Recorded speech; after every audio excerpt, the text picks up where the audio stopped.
sanung khat sun sun ka dei je chun ka dei sa ma je ngin boy na hung le tiếng le ipin hi te ham ka ti le papa toi ati ti de so wi pa ma he ha je ngin toi chu ore chapa ngo ki jet na fa se hiam ka ti som khat zo win pau ai tho thi tan thiam chak ka an tho thi ta dei le boy na le te ipin hi hiam ka ti le he toi ama hi he choi hi choi ole anin khani atup khat to hi o kati pao hung thiam tan ken long ka do ngai ka dong ki nen boy na hung le ting ipin hi dem kati le papa da tol ka hi de ken long da tol la tup je chun chapang ne chai wang da tol wan ka cho pi Tatlo mi jen na senin ka chopi mi jen dan ka hipi temperature la san ting hitia na pol ding aso hitia na tham ding hitia hi mi na ka ding itwazo si hu ka hi nai le anu hom dam mo ati bangan sit po le mama ana ta atin asen si mi hem kiti chun ne ma ku na thing kun khat ani te asein long aseilo in nam alung ge la hi ka hung le tiếng le e chi ka hi te ding ti kha de ki gu na khat ki de a hin la e ma iki kin na e ma iki gu na sa nga hin izui kha de ma poi mo hi pathin e dia e gu pi izui kha pi lo hin na athu pi zo si dong hi e man iki gu na min pathianin emun pi ang eman iki hol sun ho hi iki chen tinga ai le iki dei lai le na ki kinga ya ipul ki do to ki chidi dia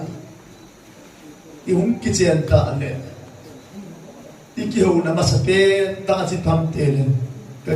na bang he amani pese nang le na ba achu ati le e ma ne ki hol do zi he pathianin e pe to ki na mai zen nunga ko lang hin khulinga lo hen ka bina ai le mi tam tain pathian adong pun asidingin pathian pe zi hi itana man tam ha pathian tilgun hi ipiam timin pathian adok long ing le ahin huen achi hil zin tun bang nunga ho ko hango adi sana kham dong ho ko makasei ho chu van noi le si de ka binai le masang la ya hlum lam na ma thil su o tu igama dim ta hin kho e le e ki la ling no hi koi ma de ki cha Pumasayin KBC gambi song le sagi tam hinji area lang kem un khana pasal kem in ko zing kalun kim ti witele tu za na hin pasal chapang kum som langa khat len tur panga sai se phungin suicide na bombi the line for in bolun lam kai o dai le in ti diu tam katile oyapu ikem ilun kim thau ti we tu san ma ama chung sang hi kasuk thim tiu alum dam ka koi do ti we tai ati azingin kem ka hun kimugen ai le ka ga hun chun a thu chu ka dong ai le a khomi yong ai pun khol zin mi ngai ai le itikum som la na pasal chapang khat chu suicide bol ti ham ti a ka hol ai le atong manun ahian si hi ati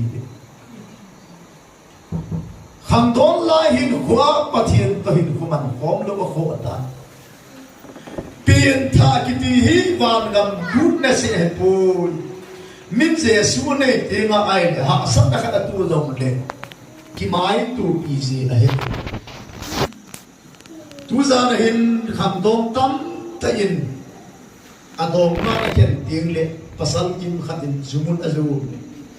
zudon nuk na in amangin kimol sa pat na amangin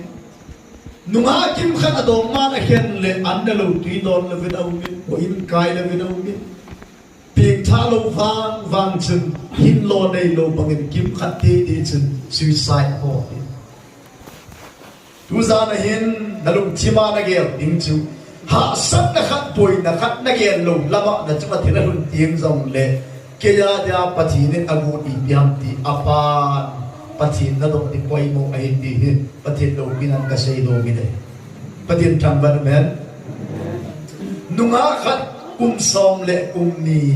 atong ma pa to akidei zo ki chen ding na him gel hon hita ki chen ding na him gel hon lai ta in ate piding nu hi ta inu min aga chi in nakinap chat le hum lu le na lu le ke ka po te aga ti e nunga ho na ngap chat na nuam na hum lu ni le ken ka in ka da ma te nakingap chat da hum na ga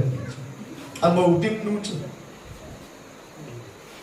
akile kidin achapa he nga ipya seyam kadei lo sa sahim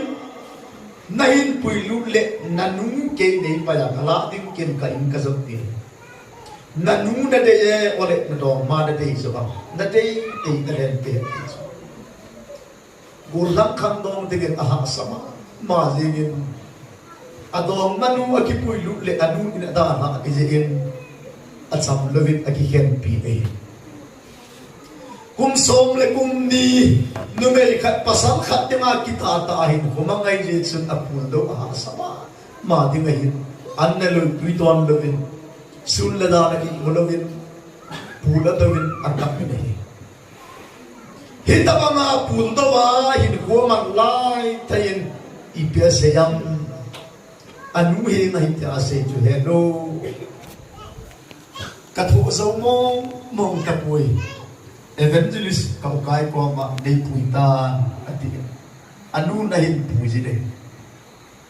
kai na nau hi atong mapan akhen kum somwal ki lung sin na ki cheng tinga ki gun hon lai atong mapan akhen hin anne lo ti don le vin sul la dan aka nam ko ma el puin kan pui he ki ho pi ati ken ngau rum sama ka pui lu nen ka to pin ka ki ho li pi pathian he ma taw na ka man pi te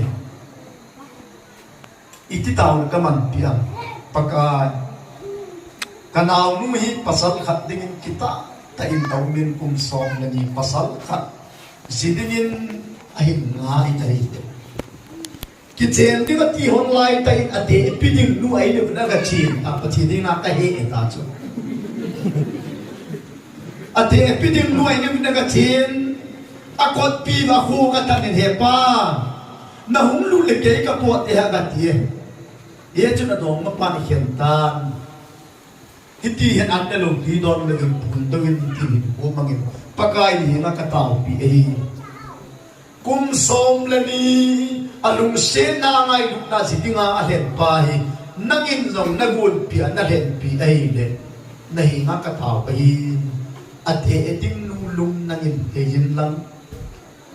ama vang ama la ke lo kum som la ni alung sen angai lu zidinga alen pa hi long le a hodung tina ama da thin phalo na nu na he na a le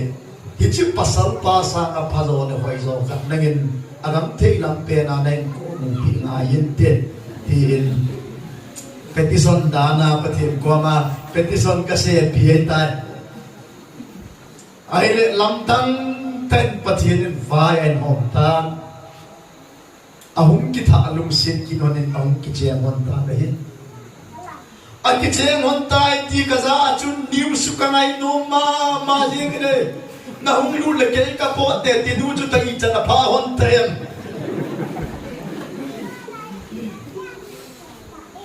i pititam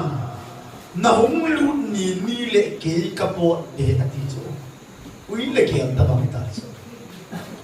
na hum lu le ke ka po te ti nu ko tua ku ipitiang vita ta man ki hian theon ta do ki do su ki do to ni ate chawanin kale em si na chi a kitchen ku no na aku ga ta atu se tu khat de ga gel to sa diam ni ka tu lai ta he ka lunga ma he ano nu na te ate na mo ibola kupanga tua kitu wana mitile vete tinta milogin pathin gun lampi aswisi a pathin a lampi asak lampi e hallelujah hesia hi nunga hilong le gul lang hilong le na do ma na khem long le gul lang na hile zumuna lu ni in ipi pachu mam zu na ga do na nunga na hi a do ma na khena hile anna lo tui don lawa na ma pon na ki hukuma ho pi mo hi la nam sagin pa sa le nga chin lang ho lam kai ho he nga chin nang taw na ki man sa da jin pathin na nga de apazo akun pi lam pi pha na pathin na pui zo de hi ti pathin lo pi nan ka sei no mi dai pathin thang van men tu za na in so pi te ho ke ma na ho din thil gon ka dei nai tin pakai na se na so pi nu na se ya ti lo na so pi pa na se ya ti lo na in sa na in lam pa lo ke ma na ho din thil gon ka dei nai tin pakai a se ya ti le e ya di ma thil gon hoi pen nei chu tu ni ai ti pa pa thi le pathin banga iding gel le pathin banga lung thin se la e ngai lu pathin banga ahoi pen pen e ya di ma thil gon nei lo wai je in pathin hi gon bangin nei in lam bihim long hi i mai hi lo pe le mi si ki lo lord hin na khat in nei tam mi sa nga chung nun na khat in nei tam nakipa pi aum jing lai akipa lo lo lung ta no ta ai exam pass le akipa aum banga i exam pass akipa lo i in lang ten acha te ne na in sa de hu ki ve tam hoi lang na sinham nam lo le til pha khat lo hin na khat pachan na khat mi asa nga hoi zo le chung nung zo khat nei do khat lam do khat na nei tiang le kim khat hong in tin chini bo noi join tin ki pa me in nai lam do the ki pa me na ho be in ko sunga service nai mu the lu min hong ti jing la ya he ga la ko na akipa lo ma la mu me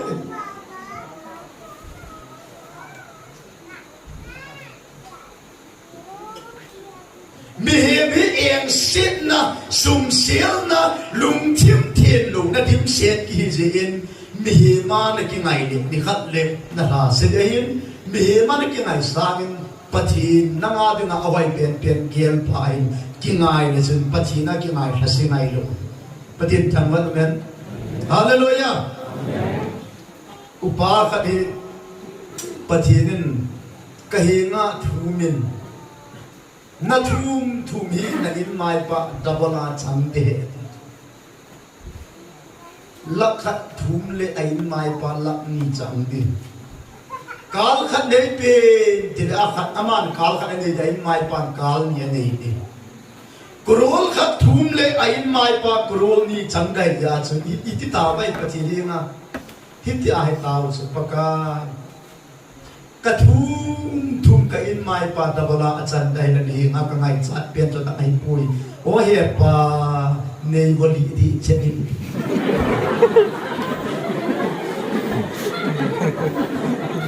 ama wali di chat in mai pa wali pai ai chu ni kiam sitan ama thi di chat ting in mai pa na thi ta Vele en sit na dim set sum sil na dim set nei pop kilo sit na dim set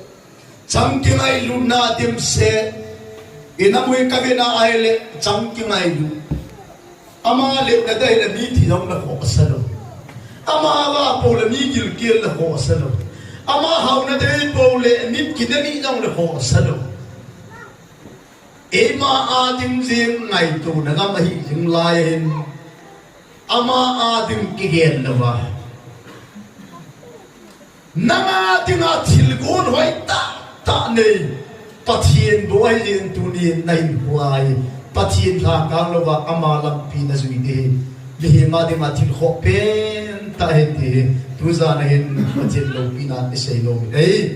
Jeremiah pum khana changa na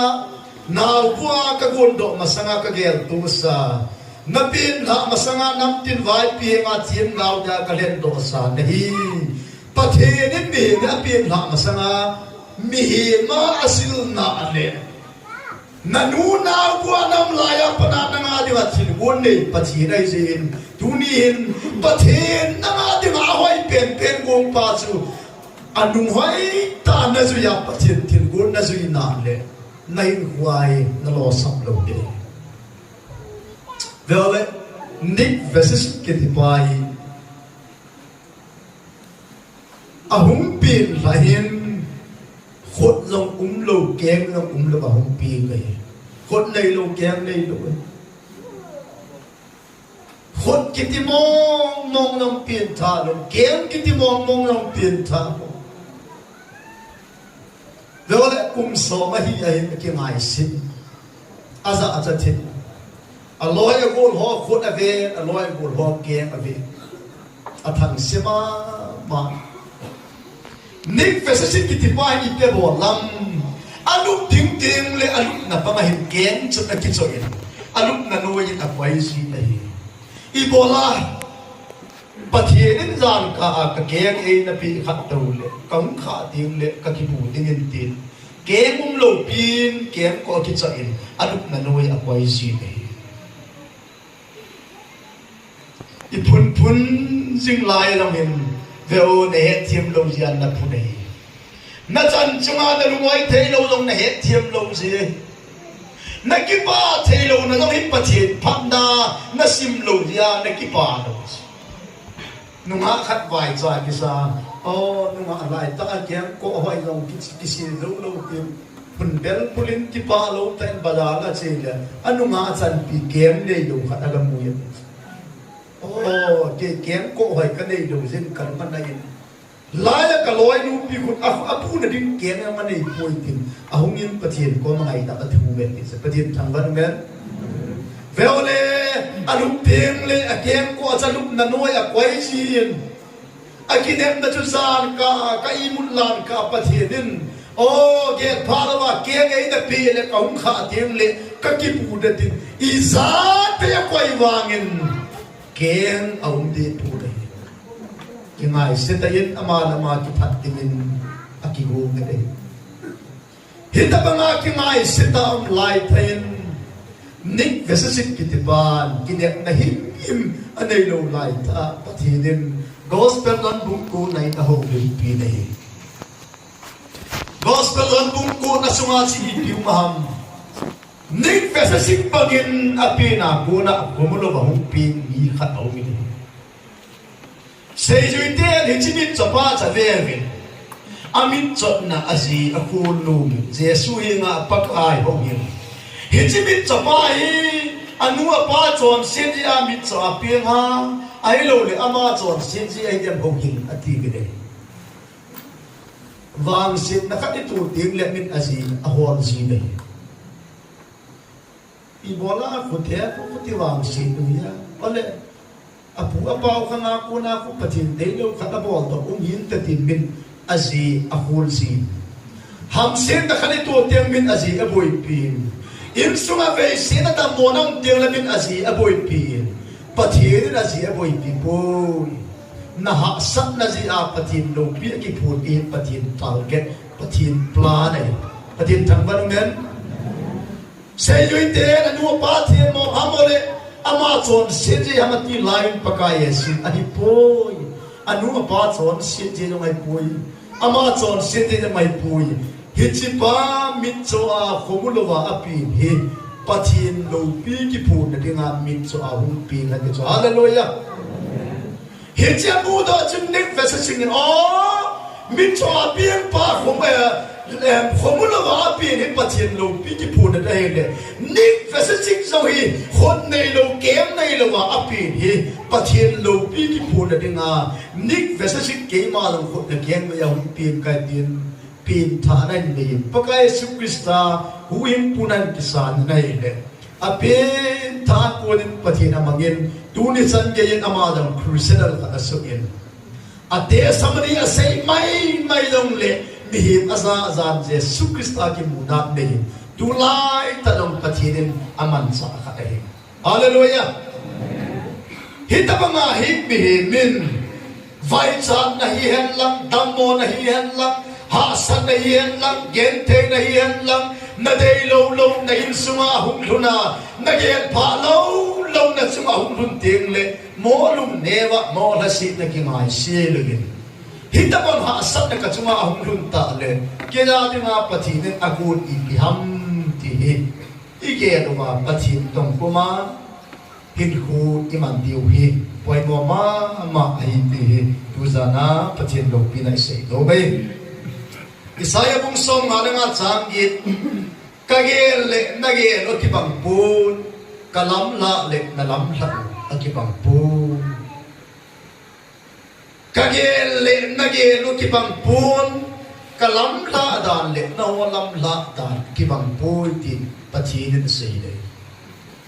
patin lung ke le thu valin patin lung ke le asam valin mihimin aso pado puin mihimin ahezo puin eza di ma hoi te na kian na kada le yong chu e thiam lo se la sit na lung nat na atisa thigi le cha chang khat nei na mole na het di we ke yong cha chang khat nei kai yin ka hom thoma ma in adam mo di yong ka phal pu ye chun nisim ka chan upu ane wa pau the masama kuna ka se jing chi pham ti ne boy dam se to boy ka ti na ti nga ki je bang ni tu la ki li a ki sha tem lui ya kam ji mong chong anang cha khat cha ne ki ya i ti ong nei ti ngolam dam se ki ti cha cha ti ma kap li ji i ti mai ma hen lam ki sa hen lam kap li ti dang le kien ka kam pau kien lo ai chi pin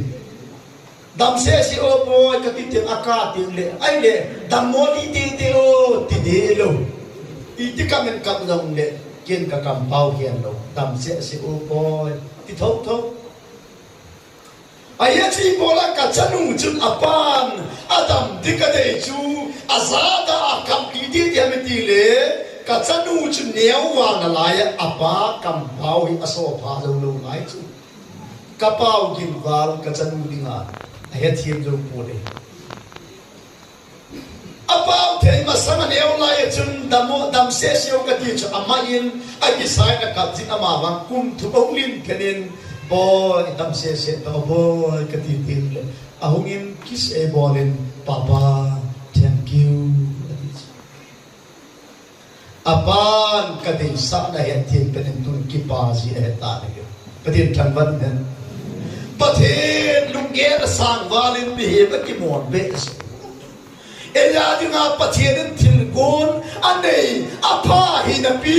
apat lam hen lo ji a pathin chunga hasia ho im kai lo so bideo pasal khat mi khat tu se na ka ko ham nam ka da pu pasal khat i apau do si le apau nam la kana he aphat ave i asei num da ne kilo dammo ave a che long le akama chen da nei ta ya chu aphat ave akati si da ne chu i pium long le ma kama cha aphat ave ti ai le ni khani aloi pa to lowa na chi hon le gobila tu le aloi pain akhot ni lai akhot chani ai ki sa ta ni ta aloi pan pai ka khot ka ki sa tan te hum loi wa ti la hai jalin in ti ha te ka khot ka sa tan ta te aphat na ve loi pan chap ka ilinga mang ke ta i khot tan ta i ka ma phat ta ve tu sei la sa i ne lo le chip ki chip min na ti ai wa nga cha ma cha na phat ta ve ati thau thau ai le ni khat ni pititam ni hing sane ki ho kenebal ho hi cha ho chun ama ni chu kam mi ho chun mak ya gung ta bi dai le a khot tan pa hin mulo a phat ta ve ki pa sa ga mu ma sat le le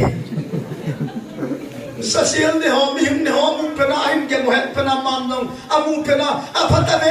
paza ma hita aloi pa da tha amazan man ta khat pa ki man hita amon dong a he du chen wa akipo hita ai la apathi no kat na ne ta tiu le ave no la khot ha na tong hita chi ho pathi din ta dei poita a hin tha yo le thâu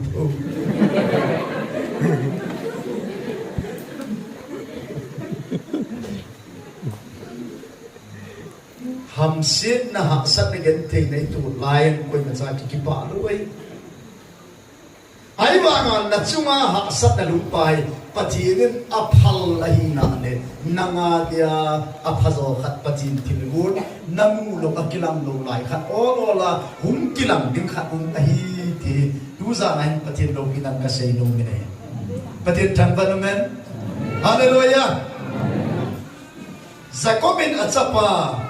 Yosef hi angai lu ven sanan sangkhol chol a hui pe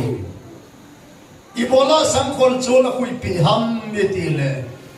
angai lu tum na le angai lu chom na tong kim tia long a phal lo na heya chu sangkhol chol a hui pe a u te ama to pi pen cha u te ker mui chin na a bu tha ga pang si ham khat ke che go choi a uten apa ngai lu tum je chuna mu nom pu butha chi nan na man vin ko kuwa le lu nu vin tha de tiu le u pau khat pa na zanum pun tha sang le ki ve ni ho isip langa ai bu ta ga ma ki ve ni ho he nga azu to vin dai le avon chala vin ken mo ya thadan a chien na na hin pu vin apau zakob he nga chun ki ve tang na cha pai gam sa tian ki chit na ne ja asan khol mai kan la to atile zakomin achapa ngai ru pen Joseph von thina te to am mo chun akap ka ki pan bible le let be mo healing akap angai lut pe na hom pho pen pa kam saten ki chip na changa ni ding again alai na be sadakam hinda ba na achapa pu do online tayin Yole lung kim na kibe yung agama ki hum ha ne di mum talo achate pusuya chi lo le te talo achate isip gama pusuya sol na hile asol sun no kima hum kile kitalo yole au pau Simeon isip gam vai hon para hin hen dentan in hum lunere jos jacomin aile Simeon na boy atile hepa isip na mawai hom pa chun ahen den pai acha pa do se pula to aka to tua acha pa Simeon acha hitia sa na ki chai lo lai acha te ni kan se ki we hepa isip na mawai hom pa chun na ka so pi pa Simeon ka pui do the na ti wa na wa ne open ben na min no chun na hin pui ti he ati e ki alung kim na arasit na kibeto angai lut pen hom thobol pen now lung pen ben zamin na puyu na chi ta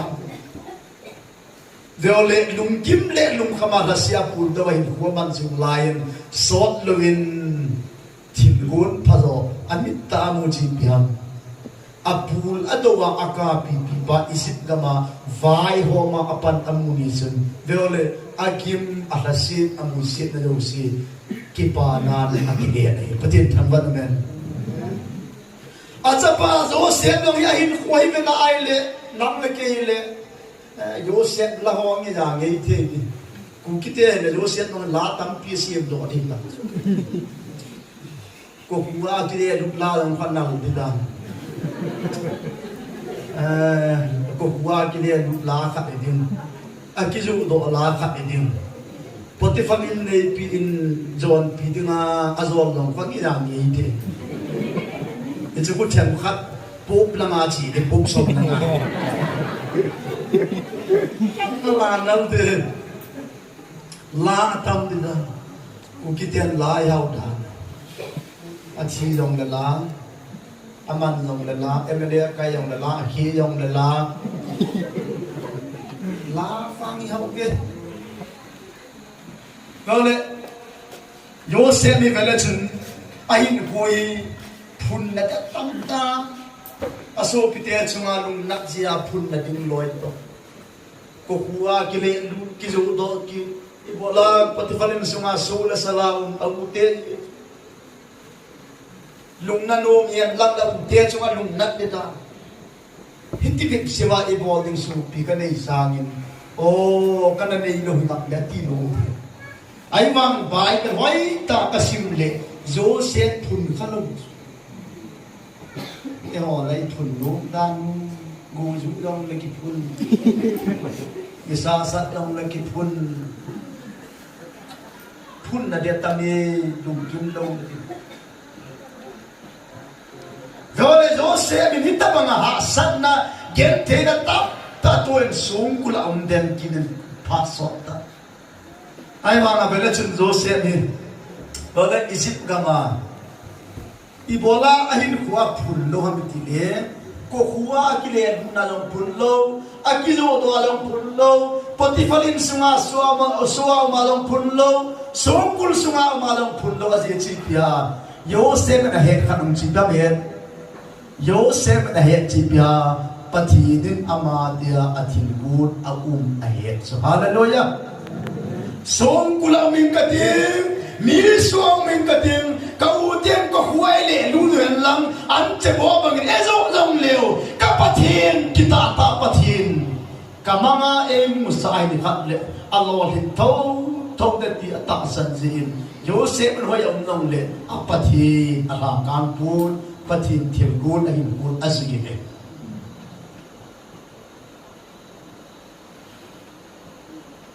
ade Potifalin nei pi in Misia azol lai kun o se dong ha thovin te gol lan lai ta ha lai ta nga hoi ta kha Misia ko ni lu yo loi za ti le ka ti in khat chu ya za mal a hon de le dong ki da hu mai ti koi pam khan na se ti din le Potifalin nei pi mi mai ni sa ha isi ma chalam ku na long ni sa na la ahen koi la ya sim do yen mang ka sim do ai chalam ku na ni sa la mang ni mai hen poi a ka me loi ti nai chu hita bang lep na chi chung ma to jing lai long hi wala pathian dia kita ta mam ti le o amanga pathian en amusa ama dia ni khatta pathi adop sante interin ti a he na hinchi alo hin sa din pathi den ni khat e lo hin sa de ti ata san ji ai I tabang ha san na tu banga jo se de pathi na ha su do pathi tan van men na mai la thil gon nei pa ke ma na ho din thil gon kan ye ti pa nunga ko lam na hele he na peding chi na peding to mun pha na peding na choi sang ding na dom sang ding pathin in che nom na siam to pi ding so pite ho na mai na ma ding thim gon nei pa pathi ni ha so hi zo seven pathin ha so lawa akol cha jinga a pathin dina kita tain ko man je in isip gama patinin pathe bu in sala na panin petan achapa ping masapen min chup manase asa ibola manase asa kapa ina kagen te zo si kasumin ta khang tha ho challenge se napa khanga in chen vai cha gen the nei le bilge ni tia se chumi hau pa bilge ni vai cha na pin hi lung neo hi nang thip mo ai bu vai cha na thi le na mi mo ji he na pin na im sung hi vai cha na pin na im sung chu gen theyam dole yo se ben kapai na kagen thei tai kamil kagen thei na kamil tai ti bangai Dita se sunali ama na kolsa le na pia na in sung vai cha long le vai cha na to na hen di pathin so hallelujah pathin kolsa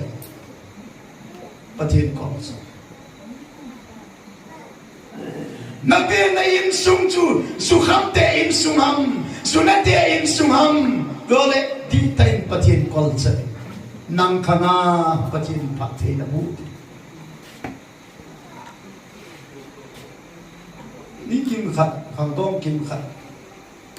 ke iti ka phat ni nung ka pan la pati na lo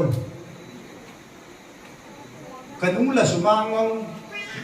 ka pa la huin dan lo ke pi dei phat sa di so bi dia ho tu za na khang dong ho ka chau mo ni chu zumol lei khanin chapa ni ni apa na la koma udin thi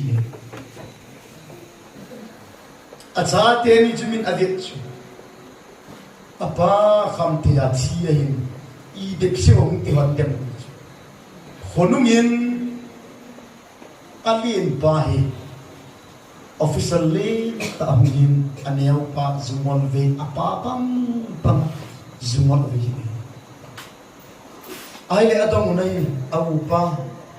na pa kham the ya thia nang I bola kham the bor le dunia official khat nei ham atile dunia kham the bor le la official ka hi nei ka pa sa le chu ka pa si hi ka pa hin ko ka vein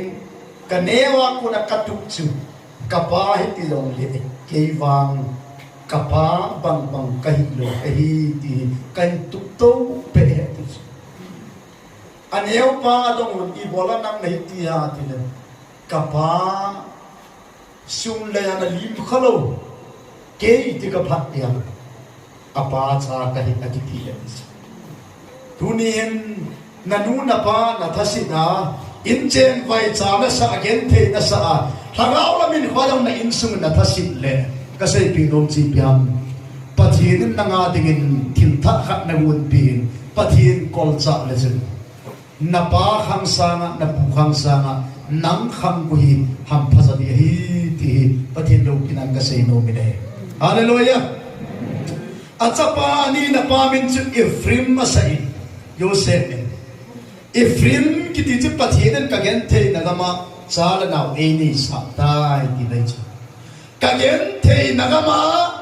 ka so chan na gama pathin wan e bu ya pathin ni pathe bu tiang de vole nagam khian nai lo oya umnang la chun pathin ham pathin wang bu na chan na le na umum na chun na khan to nei mai ni hallelujah Joseph pathin ni isibe ni gam isip gama achoi sang banga hi athu pi pen chu ina umil lang gama umil lang hoya umnang la chun pathin tinga kita tai khu na man na le na khan to na le na nan polo athu pi pen chu hoya umnang la chun pathin lung lai ai khu na mana pathin phat the na bu di thu pi pen yesu tu zan pha na in na pathin hi tabang ham hi tabang pathin ato zo si acham kim so ase yo si ki ngai de thi ama ber de ma lum ta la pa ngai na pathin hi pathin cham ki mai to hian nei ngai lo pathin ase zo se acha te di ma ki ngai na the ki tip na nit nen ngai lo pathin MLA ho ta bangai pui pathin MLA hon vote ho lai tiu le ki ti len tur ka sim pi de tiu to school ka pi yu he ti to lamplien ka sim de tiu to ai ham ta so ta so lam kai tiu le ase yu so ma khat nam bo to zo lo MLA tam pi pathin chu ta banga so ngai lo pathi a sei zo sia na ki ngai le na ki ngai kin lo da ji chu pi na pathin nang dia cham kim pathi le pathin tham ban men hallelujah romung ke chang som ni ge na a hin pathin ngai ho chen se ama lungkut lam dol ta ki ko ho dim wang chu iza kai a phat na dim atong khomi pathin a set na dim atong khome te pui ama pathin ngai lu ho ama lungkut lam dol la ki ko ho dim chun iza kai ti dem le dam no na he jong ho min gen te na jong ho min na sang na boy na jong ho min iza kai na chunga thil lum lo se hi veole aphat na dinga pathin a hei do thi yes pathin hasu pathin tilgon pathin lam ki zo hi suin ti tu zan ki sei pi do mai kahin ko in ver tam ta pathin ka ki puisa le kada na pen nong ke ya dinga apha pe na pathin ei won pi sei nim tam pi ka nei 2013 in Silong Kerabesa Katolai December lahin you came in with Kenom Kaim Kapuyin came Kagachi on the day. I like a Lundu Nahim Lamkai Hoina Lamkai Ho Christmas light who like a valley, Tamin Lotin ticket on it's a Lolo Pilan Kaloino Garito Tailaway. Do not mind ticket the cup people Malan Hatkabule. Karun lumin ticket ika api pa ibine kian ka bolun kian ki chai na hogum lap kai hot ai pui kai hapta khat be na ngai ti ati kiam hapta khat kaun ti se wa mai chang ngai sa ho ka din pa de kai nei pi to ka tu te khat au ni kal khat a cho e gari khat e kal khat a cho for in bol in here pu anlong neo tin mai sam hong ne sim pyun lang gari khatom kalan taw na ni man pi da ti kaga chi hoden long kanevin agari chodong chu phatike chan taw na kaman pi an kanevin ne he pui ti am na chi na di ati ka chi na ding ni ku ka sei de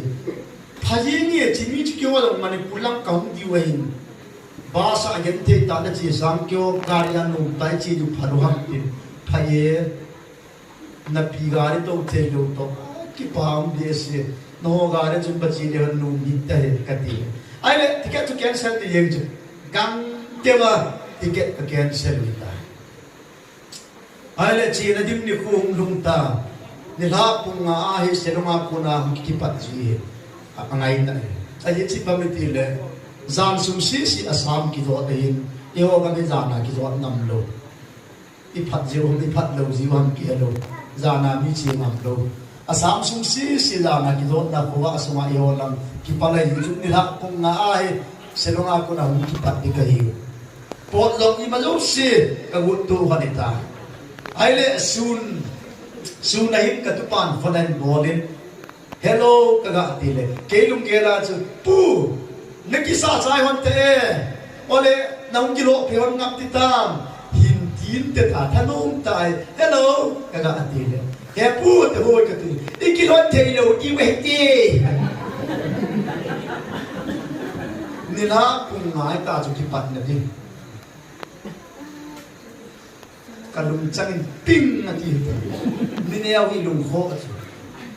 i bola mi ne ho lung changai ni het we mi ne au hi bola lung choma lung kho hai til tam le lung pi ka hole e ki nai be si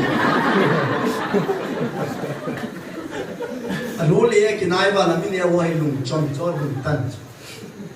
kyam ka lung tan chet ka lung ha mi ta ping na ti ka lung cham ma phang ka le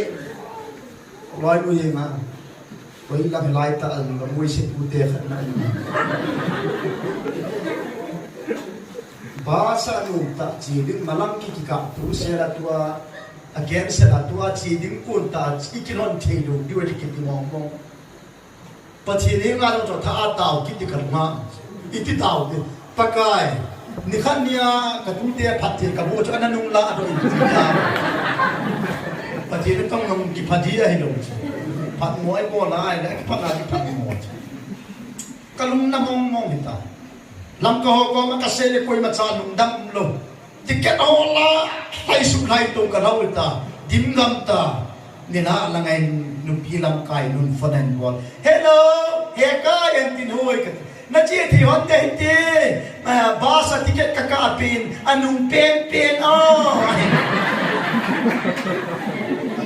amasang pen anung ta ki ka tuwa anung pen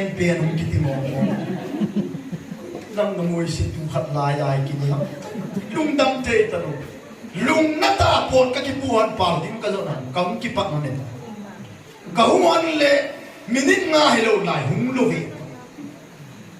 ka lung san ki pa lo ka vet ka tu te ka ge ka mi mo ka lung ngang hum ke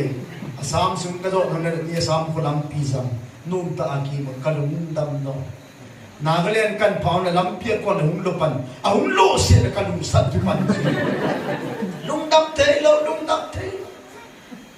Meghalaya kan zot zo ta lung dam lo Assam ka zot zo ta lung dam lo Nagaland sum ka zot zo ta lung dam lo Kampo pi tu ha de ta lung dam lo Kampo pi pha ku na kaung phun ki nom ta amaga nga chi ding na pita I uthi di la nung lang pen pen boy lam mitchap ite kaloi nu ni no sit na vào bi sit ta Meghalaya do Assam do Nagaland do in kilum ta dinga na lung hang ti pathir tong dinga na kilom ta chan ti le kalung hang nang eo ti dam nei sa ti ta ti lama lam chi ni ta kalung na peta fonung kavit le katupa nang bolhi la lo dir kom lo gedong kala hita kaga ala hello dong ni hello ya puna lungan tu tama itong pi kalung kilunghang di hai kaga ya pu nanung nung wa ti kiwa dam kahung wa na Nai dang cái dòng thế cái tiền là sống khăn là vậy cái gì hiệp pu với lại là phá thế là hung ti thế đam xe lên cái pito cái hung ano cái gari lam thang nâng cái tuan là accident cái tu là tu pa lang tu ko him hospital stress hiệp pu tao cái gì man tiêu thì cha su kangol ki phum do kangol dan accident na ka zau lum da accident na ka zau lum zia ka hum thun lum ke pathianin ki chebe ta sa ei ve pau ka I ti mala na mon ei ti di ken la ka ngai lu se to kana na to na lai dim ka de zia na masanga tu si kuma kuna kapel do san ibola na hitilum na dat yang ei ti di cho sini ki sa le wanga thiem ki sa le wanga hagau mi tai ki yen wanga viole mi he mi mai lang dum ki masalo wai se in nahin ko nanung nama hepa nahin ko ki chai na din chan hepa nanga dinga asia pa hum ding lo si hepa pathin nanga dinga thil bun nei pai kilam kai sa in lang anung zui po le chen pathin nanga dinga thil bun ne ye kisi pun na ti pathian thil gon lam pi na jui le ki pa in na tin lord hingin na tin pathian na choi sang in tin ye tu zan pa na hi namma chi na ki lam kai sa hin namma he na ki lam kai sa hin na hin ku man ding tan pathian tong kun pakai ka khang dong in ku iti ka man ti ha mi nu ka hi nangin lam ne hin mi pa ka hi na ka ji ka cha te ka lam kai ding tan pakai nangin nei lam hin pathian kilam hil sa ilang ama thil gun zo zo yen lang ama phonung zo zo le chen so pite ho ni khat ni le patinin athim kun ichunga apuhin te hi ti tungza na ikisei phoi patinin ho zo se agin so hen kan chu hian lang patinin yung namun chi yung pinin tin ngal tu lai hin taw nan ha palutin igam ilang inam pit zo na diwa nam sipai nam volunteer ho chu tieng le nam lam kai ilam kai ho tin ha taw tin chu tieng le hagaw lama zong patinin ha cho e man sa jing wa hagaw lama gal sa mo long patin e man sa na divin taw na in panha ta in law te ti pakai me ki ti naw hi bo bung mi te na bo chan patinin phat the bo yan